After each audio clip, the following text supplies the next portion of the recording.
As we have already completed the development of the heart tube, now we are going to start the looping of the heart tube, or this is also called the cardiac loop. Now first of all, I will show you the parts of the cardiac loop in this model. In this model, the orange color structure, these are the dorsal aorta, the number 1 and number 2, or you can say the right side of dorsal aorta and the left side of dorsal aorta. And at this part, which is the pink in color, this is called bulbous cordus. This dark shade structure is called the primitive ventricle, and below the primitive ventricle is primitive atrium, and the primitive atrium enters into the sinus venosus, or you can say the sinus venosus enters into the primitive atrium. As we have already seen that sinus venosus has 2 horns, the left sinus horn and the right sinus horn. 3 veins, one is umbilical vein, other is white line vein, and the last one is common cardinal vein. So right horn and the left horn has total 6 veins. Now the question is why the cardiac loop is formed. As you know, the pericardial cavity at this stage is very small in size, and the cardiac loop is initially elongated in shape instead of this S-like structure. So to incorporate itself into the small sized pericardial cavity, the cardiac loop is formed, and the heart tube takes a turn to be converted into a loop-like structure.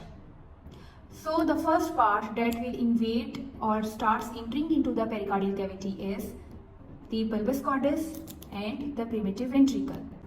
But here the cardiac tube is very smart.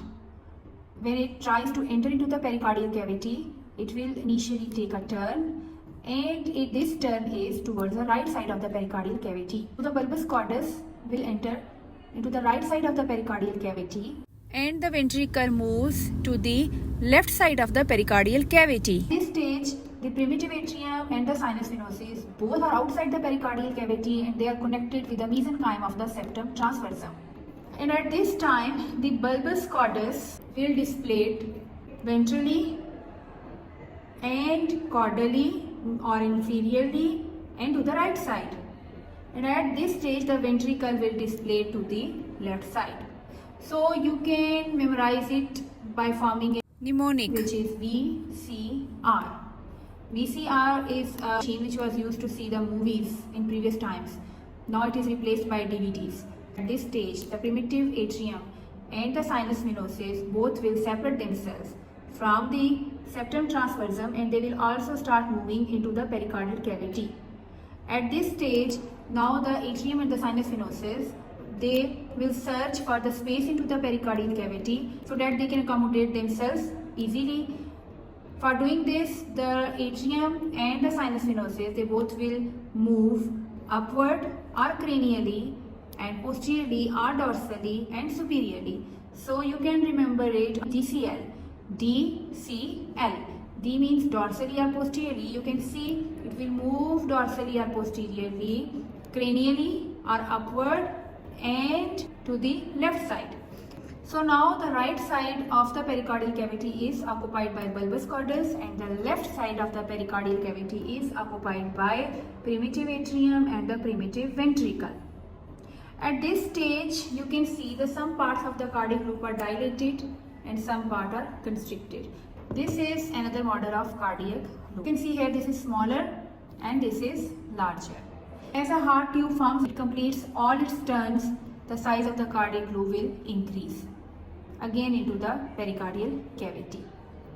And you can see in this model, this is the dorsal aorta, this is the bulbous cordus, this part is primitive ventricle, and this part is primitive atrium, and this is again the sinus venosus with its right and left horn, 3 veins at this side and 3 veins at the other side.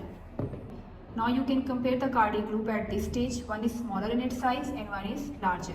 The same cardiac loop has increased its size with the increased size of its chambers. Formation of sulcus between the bulbous cordus and the primitive ventricle, and this sulcus is called bulboventricular sulcus. Another sulcus between the primitive ventricle and the primitive atrium, which is called atrioventricular sulcus. With passage of time, the bulboventricular sulcus will abolish or disappear, but the sulcus between the primitive ventricle and the primitive atrium will remain as. Now the structures which are derived from the cardiac loop. This part as a whole is called bulbous cordus. Bulbous cordus is divided into three parts. The proximal part, which is attached with the primitive ventricle, the middle part and the distal part. The proximal part of the bulbous cordus is dilated as compared to the other parts, and this part is also known as primitive right ventricle. The middle part of the bulbous cordus is called conus cordus, and the distal part is called truncus arteriosus. And this conus cordus will give rise to the outflow tract of both the right ventricle and the left ventricle, and truncus arteriosus forms the proximal part of the aorta and the pulmonary trunk. Now there is incomplete separation between the primitive right and left ventricle, which I will show you in this model. This shape of heart will form. This was the cardiac loop in small size. This was the cardiac loop in large size. And you can see in this model that this is primitive left ventricle and this is primitive right ventricle, and this whole upper part is the bulbous cordus that form the conotruncal swellings.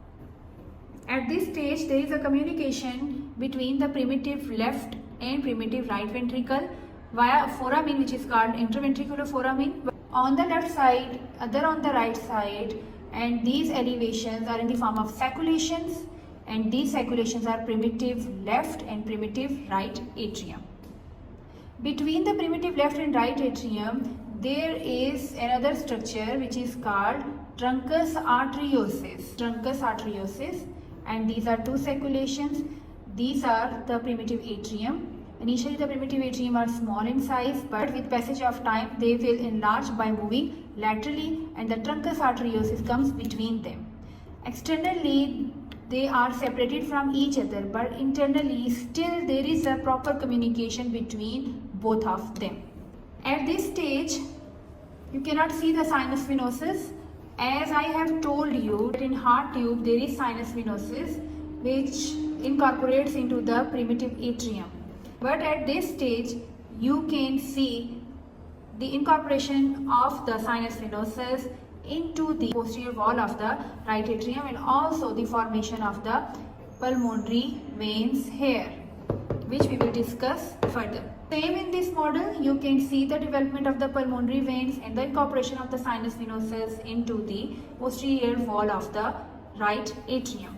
But as I told before that right and left atrium are externally separated from each other, and internally both are connected by a foramen which is called interatrial foramen, that we will discuss in the septum formation between the two atria.